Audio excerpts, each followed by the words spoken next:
आज मैं जिस मुद्दे पर चर्चा आपसे कर रहा हूं, इसका शीर्षक है ब्लूप्रिंट। वास्तव में हम क्यों बनाते हैं, यह एक बहुत महत्वपूर्ण विषय है।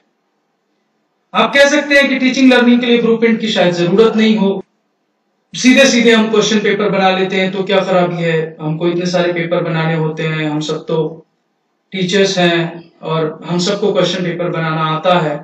Then why blueprint?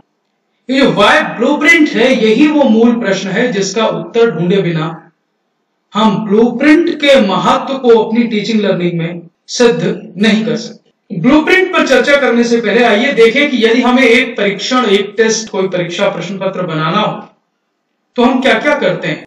सबसे पहले हम उस परीक्षण की प्लानिंग करते हैं। उसकी प्लानिंग करने के बाद हम ये निर्धारित करते हैं कि हम कैसा टेस्ट बनाएंगे। वो ऑब्जेक्टिव टेस्ट होगा, वो सब्जेक्टिव टेस्ट होगा, उसमें सब्जेक्टिव ऑब्जेक्टिव दोनों का मिश्रण होगा, कितनी देर का होगा, कितने अंकों का होगा, उसकी संरचना कैसी होगी। उसके बाद हम उस संरचना को मूर्त रूप देने के लिए वास्तव में ब्लूप्रिंट बनाते हैं।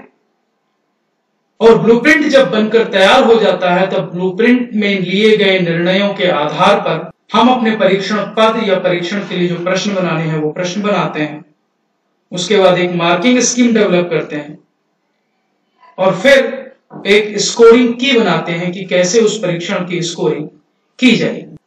ये मूलतः 6 चरण हैं जिन चरणों के प्रयोग से हम अपना टेस्ट कंस्ट्रक्ट करते हैं। प्रश्न है, हमें ब्लूप्रिंट की जरूरत होती क्यों है? Why do we need a blueprint? First we start thinking what is to be tested? हमें किसका परीक्षण करना है? किसी विषय वस्तु का परीक्षण करना है। वो थियोरेटिकल है या प्रैक्टिकल है, वो कंसेप्चुअल है, एक्सप्लेनेटरी है, अंडरस्टैंडिंग लेवल की है, या उसमें हमें हायर ऑर्डर थिंकिंग डेवलप करनी है, हायर ऑर्डर के ऑब्जेक्टिव्स अचीव करने हैं। तो क्या है जिसका हमें परीक्षण करना है? इसका परीक्षण हमें क्यों करना है? इस क्यों का जवाब होता है हमारे शिक्षण अधिगम उद्देश्य टीचिंग लर्निंग ऑब्जेक्टिव्स, जो हम किसी भी कक्षा को प्रारंभ करने से पहले, किसी भी लेसन को प्रारंभ करने से पहले, किसी भी यूनिट को स्टार्ट करने से पहले बनाते हैं। तो वो ऑब्जेक्टिव्स अचीव हुए या नहीं हुए, ये वाई का उत्तर होता है। फिर हम कैसे परीक्षण करेंगे? क्या परीक्षण करेंगे अर्थात विषय वस्तु, क्यों परीक्षण करेंगे अर्थात उद्देश्य, और कैसे परीक्षण करेंगे अर्थात प्रश्न पत्र का स्वरूप। So what we can say that a blueprint is a tool to develop a framework to find out answers of these questions. Blueprint क्या है? एक ऐसा फ्रेमवर्क है, एक ऐसा उपकरण है जिसके माध्यम से हम इन प्रश्नों का उत्तर ढूंढने का प्रयास करते हैं कि किसका परीक्षण किया जाना है, क्यों परीक्षण किया जाना है और किस प्रकार परीक्षण किया जाना है। यदि ये 3 प्रश्न हमारे ध्यान में रहेंगे और हम तीनों प्रश्नों के बीच एक बैलेंस विकसित करने का प्रयास करेंगे, तो संभवतः हम एक अच्छा ब्लूप्रिंट निर्मित कर पाएंगे।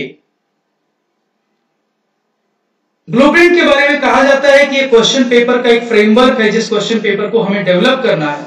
ब्लूप्रिंट एक बैलेंस मेंटेन करता है कंटेंट अर्थात विषय वस्तु, जैसा कि मैंने कहा, लर्निंग ऑब्जेक्टिव्स आपके शिक्षण उद्देश्य, टाइप ऑफ आइटम्स कितने प्रकार के प्रश्न होंगे, कितने प्रश्न होंगे, उनका अंकन कैसे होगा, कौन सा प्रश्न 5 अंक का होगा, कौन सा प्रश्न 10 अंक का होगा, कौन सा प्रश्न 2 अंक का होगा, कौन सा प्रश्न 1 अंक का होगा। देन ड्यूरेशन, कुल प्रश्न पत्र कितनी अवधि का है, 2 घंटे, 1 घंटे, आधा घंटे, 3 घंटे, इट डिपेंड्स।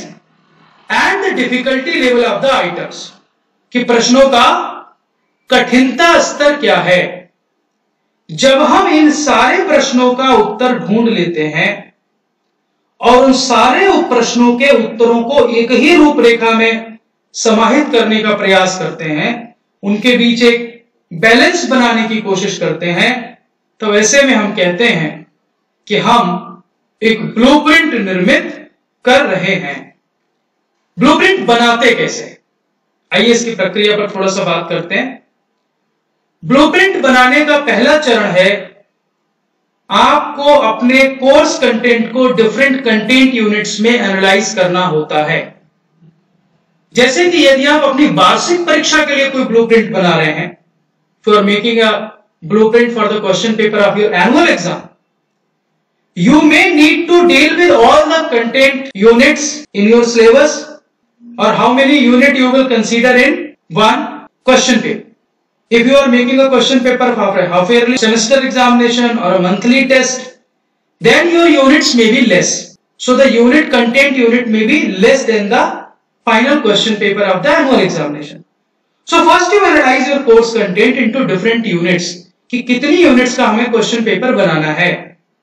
फिर तय करिए कि प्रत्येक यूनिट को आपको कितनी वेटेज देनी है, कितना बल देना है प्रत्येक यूनिट पर। मान लीजिए आपके क्वेश्चन पेपर में 5 यूनिट है, तो जरूरी नहीं है कि पांचों यूनिट को आप 20% वेटेज दें, क्योंकि आप टीचर हैं।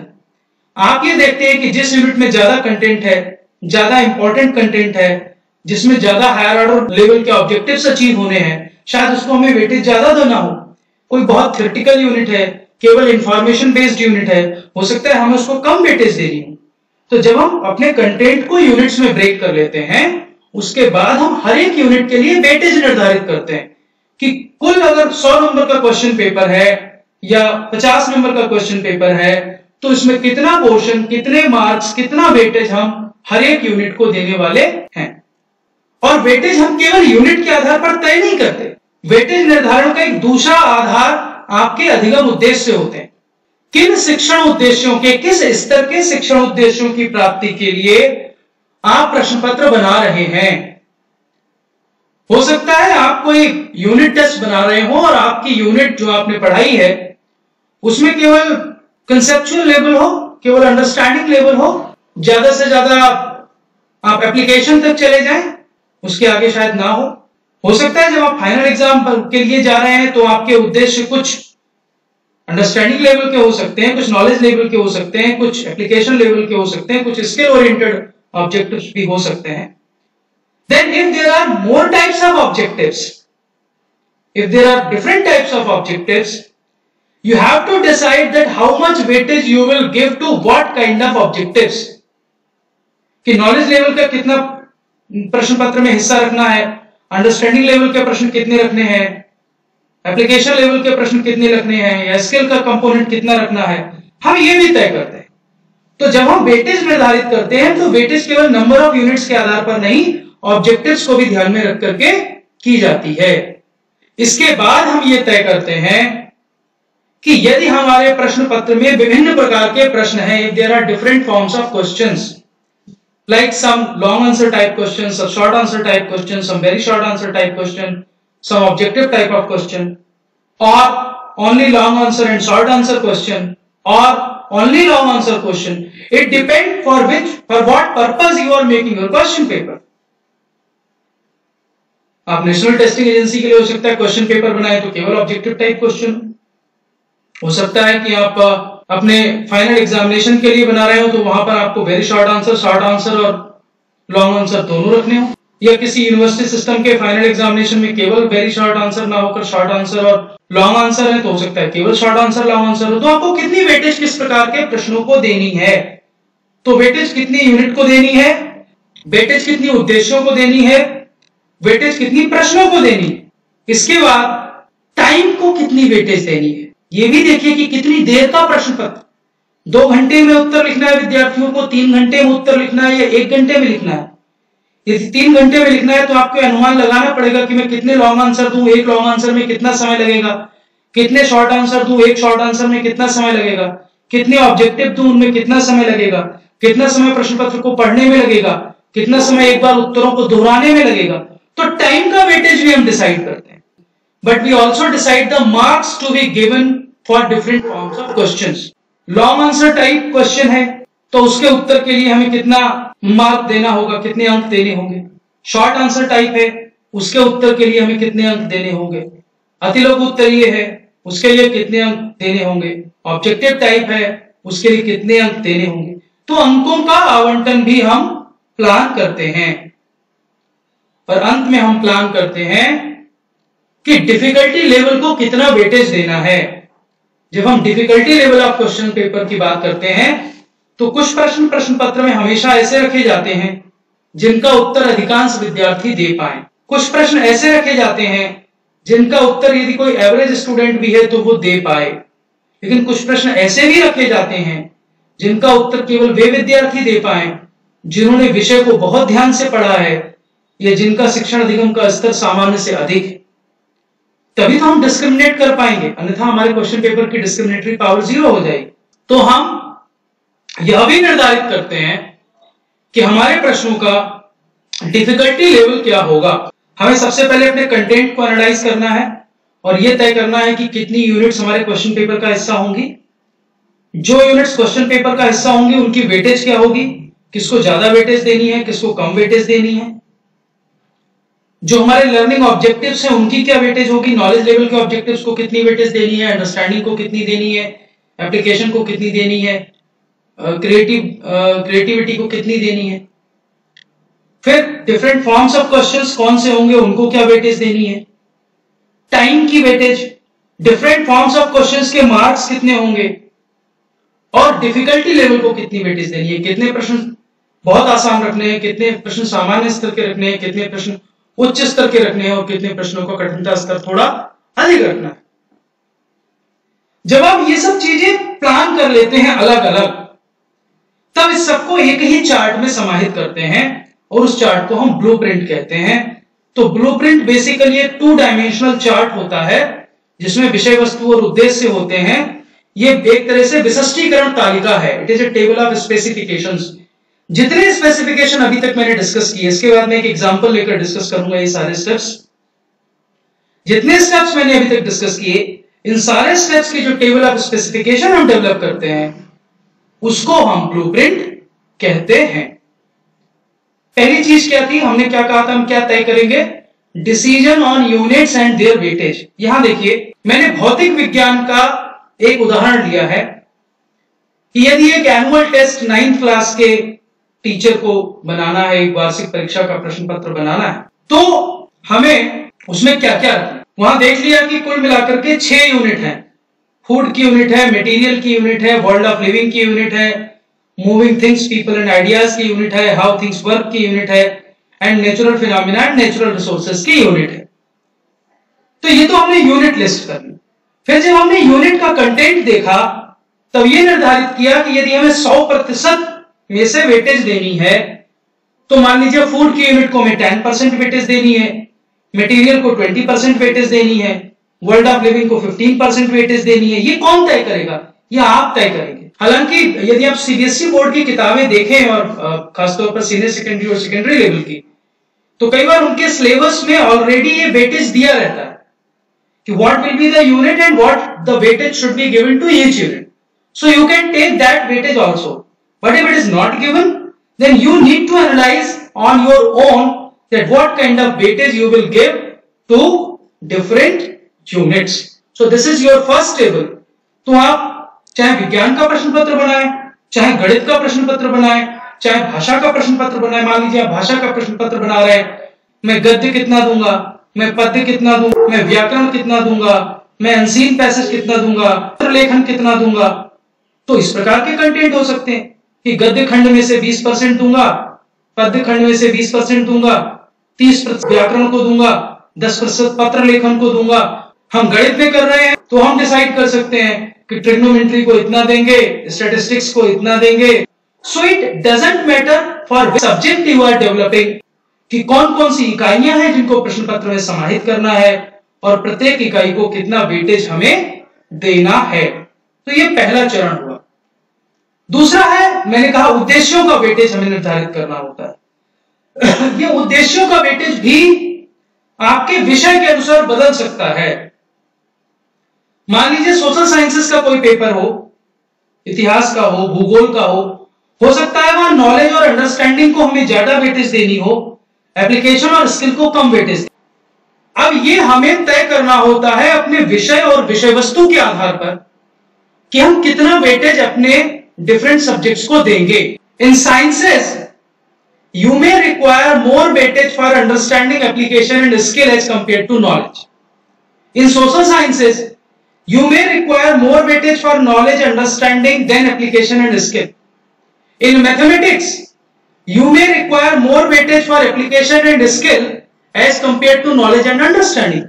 So again, it is the subject and the content, the units which you are going to cover in your unit test or in your annual examination will decide that how much weightage you will give to each type of objective. जैसे यहां आप देखिए, मैंने knowledge को 40 दिया है, understanding को 30 दिया है, एप्लीकेशन को 20 दिया है और स्किल को 10 दिया है। तो आप अपने विषय के आधार पर ये तय करिए, आप अपने विषय के आधार पर ये तय करिए कि आप कितनी वेटेज अपने कंटेंट के ऑब्जेक्टिव्स को देना चाहते हैं अपने प्रश्न पत्र। फिर प्रश्न आता है कितने प्रकार के प्रश्न होंगे और कितने प्रश्न होंगे। सबसे पहले कितने प्रकार के प्रश्न होंगे। मान लीजिए आपके परीक्षा प्रश्न पत्र में तीनों प्रकार के प्रश्न होंगे, ऐसे टाइप क्वेश्चन भी होंगे, शॉर्ट आंसर टाइप क्वेश्चन भी होंगे, ऑब्जेक्टिव टाइप क्वेश्चन भी होंगे। तो हमको कितनी वेटेज आप देंगे।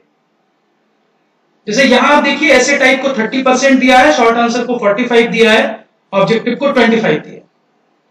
हो सकता है आप केवल ऑब्जेक्टिव टाइप क्वेश्चन पेपर बना रहे हैं, जैसे मैंने एनटीए का एग्जांपल लिया, या कोई क्लासरूम टेस्ट लेना है, कोई छोटी क्विज टाइप टेस्ट लेना है, तो फिर वहां हम ऑब्जेक्टिव टाइप में फिर क्या करते हैं, फिर हम types of objective type test ले लेते हैं कि हम मल्टीपल चॉइस कितने देंगे, फिल इन द ब्लैंक्स कितने देंगे, मैच द कॉलम कितने देंगे, ट्रू फॉल्स कितने देंगे। उस तरह से भी स्पेसिफिकेशन टेबल बन सकती है।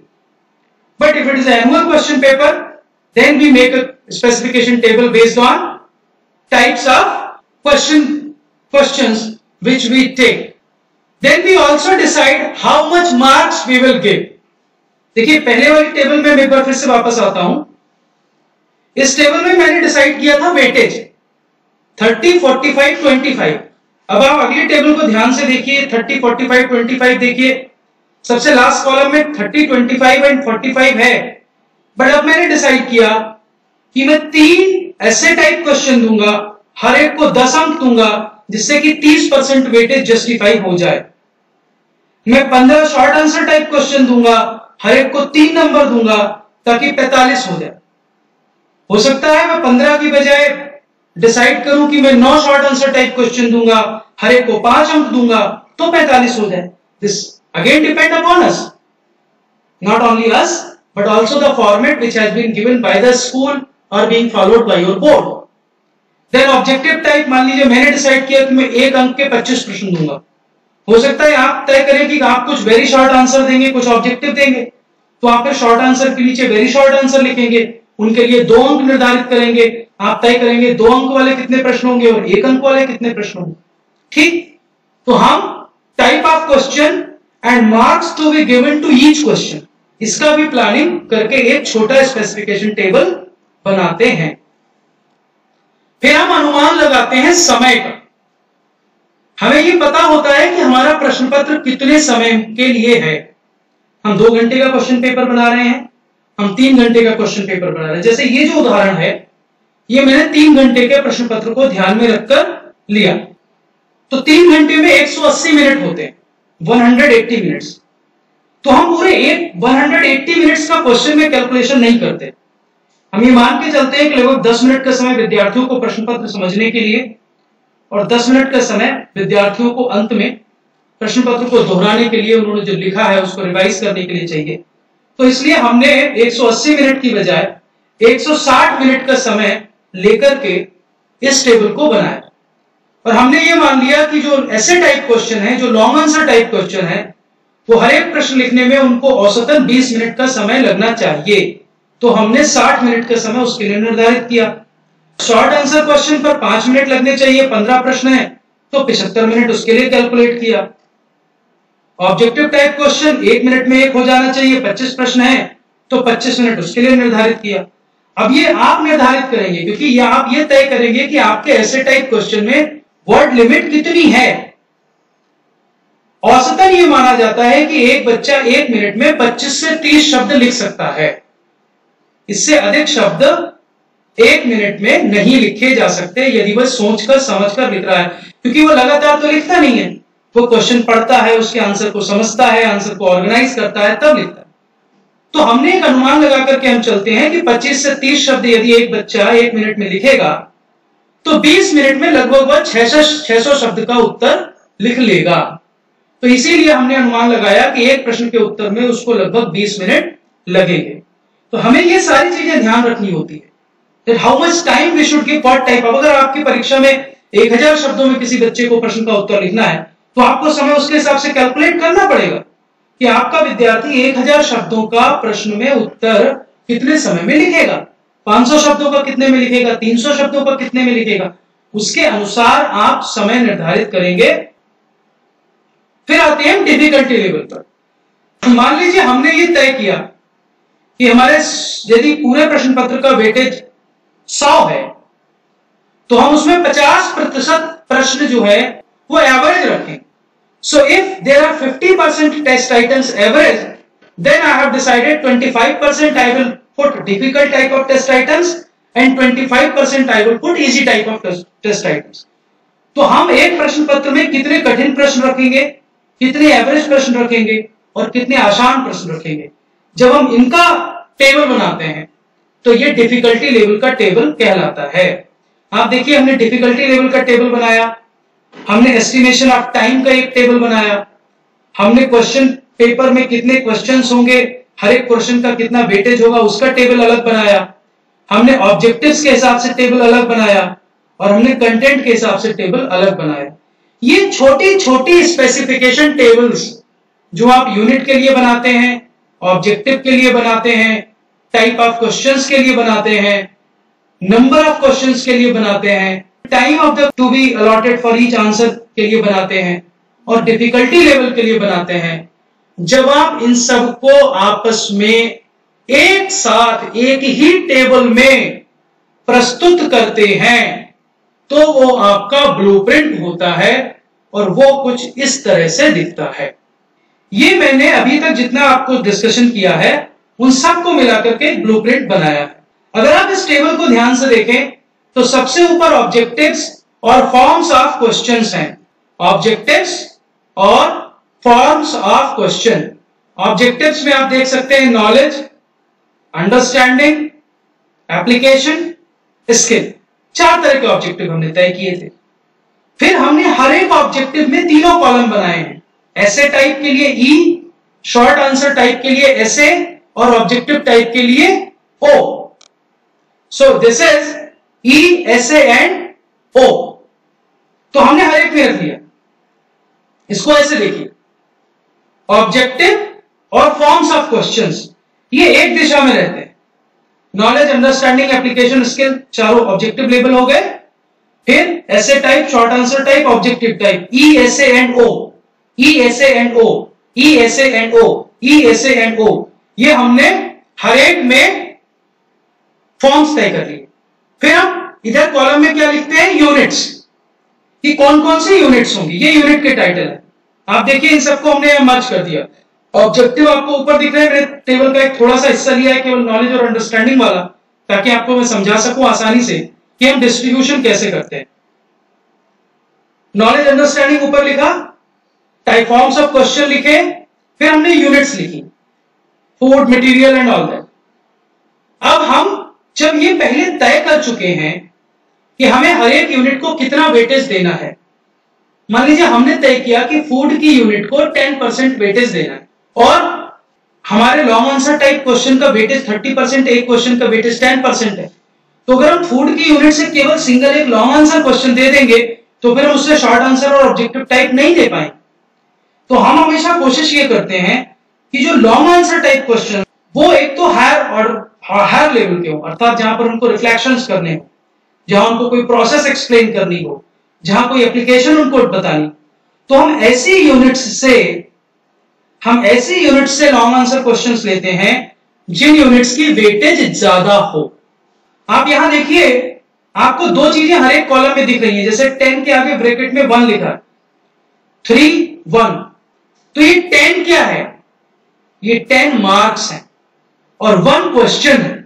तो हमने डिसाइड किया कि 10 नंबर का एक प्रश्न मूविंग थिंग्स एंड पीपल से होगा, नॉलेज लेवल का। 10 नंबर का एक प्रश्न हाउ थिंग्स वर्क से होगा, नॉलेज लेवल का। 10 नंबर का एक प्रश्न अंडरस्टैंडिंग लेवल का होगा मटेरियल्स।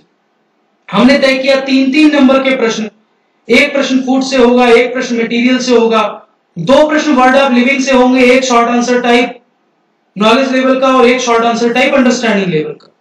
तो इस तरह से हम प्रश्न और उनके अंक लिखते चले जाते हैं। यदि हम एक से अधिक प्रश्न लेते हैं तो फिर हम उनके अंक भी उतने ही बढ़ा देते हैं। जैसे आप देखिए ऑब्जेक्टिव टाइप में how things work, natural phenomena के आगे लिखा है 4 ब्रैकेट में फिर 4, तो इसका मतलब हम 4 प्रश्न लेंगे एक एक अंक वाले, ताकि उनके कुल अंक 4 हो जाएं। तो इस प्रकार से हम सबको जोड़कर एक बड़ी टेबल बना लेते हैं। यदि आप इस बड़ी टेबल को ध्यान में रखें तो आप देख पाएंगे कि हमने ऑब्जेक्टिव क्वेश्चन का प्रकार, किस यूनिट से किस प्रकार का प्रश्न बनना है, वह प्रश्न किस ऑब्जेक्टिव को ध्यान में रखकर बनना है, ये सब तय कर लेते हैं। Dimension wise weightage, objective wise weightage, सबका कैलकुलेशन होकर के पूरा चार्ट बन जाता है। फायदा क्या होता है, मान लीजिए ये चार्ट मुझे बता रहा है कि मटेरियल की यूनिट से मुझे अंडरस्टैंडिंग का 10 मार्क्स का ऐसे टाइप क्वेश्चन फ्रेम करना है।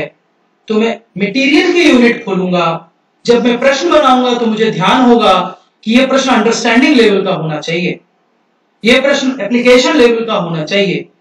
तो कौन से लेवल का प्रश्न बनाना है, उसी के अनुसार भाषा बदल जाती है। प्रश्न के प्रकार क्या होंगे, प्रश्न के उद्देश्य क्या होंगे, किस इकाई से कौन सा प्रश्न लिया जाएगा, कितने अंक का होगा, एक इकाई से कुल कितने प्रश्न बनाने हैं। अब जैसे मैं एग्जांपल देता हूं, देखिए moving things people and idea 4th unit है। ये टेबल बता रही है कि इस यूनिट से एक 10 नंबर का ऐसे टाइप क्वेश्चन, एक 1 नंबर का objective type question knowledge level पर बनना है, एक 3 नंबर का short answer type question understanding का, और एक 1 नंबर का ऑब्जेक्टिव टाइप अंडरस्टैंडिंग का बनना है। 2 question objective type application level पर बनाने हैं और एक शॉर्ट आंसर टाइप स्किल पर बनाना है। तो हमें पता लग गया कि हमें किस उद्देश्य को ध्यान में रखते हुए प्रश्न बनाना है, तो फिर हम प्रश्न उसी प्रकार से बनाएंगे। जब भी आप ब्लूप्रिंट बनाएं, ध्यान में रखिए कि सबसे पहले आप उस सिलेबस के बारे में प्लानिंग कीजिए जो सिलेबस आपको अपने प्रश्न पत्र में, क्वेश्चन पेपर में कवर करना है। कितना सिलेबस आपको कवर करना है, first thing this should be your mind. Then आपका टेस्ट तभी अच्छा होगा यदि आप अपने एजुकेशनल ऑब्जेक्टिव्स का अचीवमेंट इवैल्यूएट कर पाएंगे, अर्थात जिन शिक्षण उद्देश्यों का निर्धारण आपने अपनी शिक्षण अधिगम को प्रारंभ करने से पहले किया था। तो हम सिलेबस के साथ साथ ये भी ध्यान में रखेंगे कि हमारे शिक्षण के उद्देश्य क्या हैं, उन उद्देश्यों को हम प्राप्त कर पा रहे हैं अन्यथा नहीं। इसके बाद हम ये तय करते हैं कि हमें विभिन्न प्रकार के प्रश्नों को वेटेज कितनी देनी है। ध्यान रखने वाली बात यह है कि यह प्रश्नों को दी जाने वाली वेटेज, उद्देश्यों को दी जाने वाली वेटेज प्रत्येक विषय में अलग अलग होती है। विज्ञान के प्रश्न पत्र का स्वरूप, गणित के प्रश्न पत्र का स्वरूप, भाषा के प्रश्न पत्र का स्वरूप एक जैसा नहीं होता। तो विज्ञान के लिए बनने वाला ब्लूप्रिंट, भाषा के लिए बनने वाला ब्लूप्रिंट, या गणित के लिए बनने वाला ब्लूप्रिंट, या इतिहास के लिए बनने वाला ब्लूप्रिंट एक जैसे नहीं हो सकते।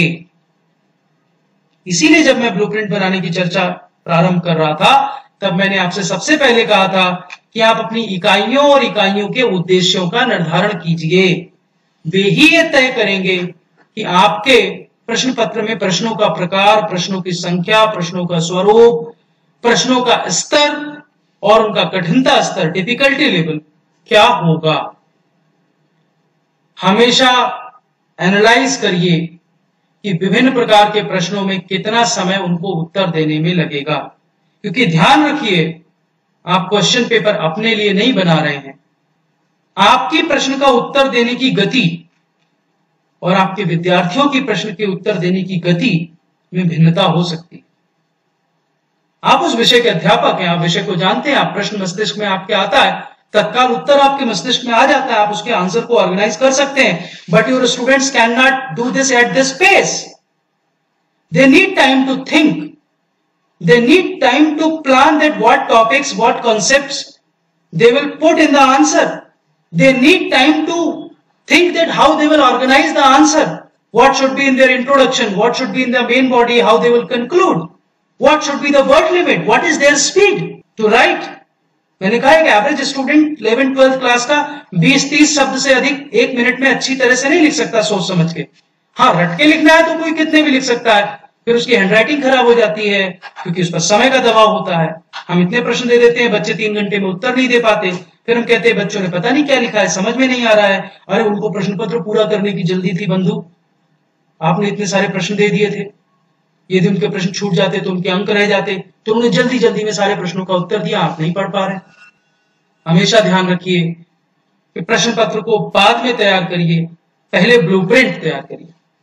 कुछ लोगों को मैंने देखा है, अगर उनसे कहा जाए ब्लूप्रिंट बनाइए, पहले पेपर बना लेते हैं फिर इसके हिसाब से ब्लूप्रिंट बना लेंगे. नहीं, पहले ब्लूप्रिंट बनाइए, फिर उसके आधार पर प्रश्न का निर्माण करिए, फिर प्रश्न पत्र का निर्माण करिए.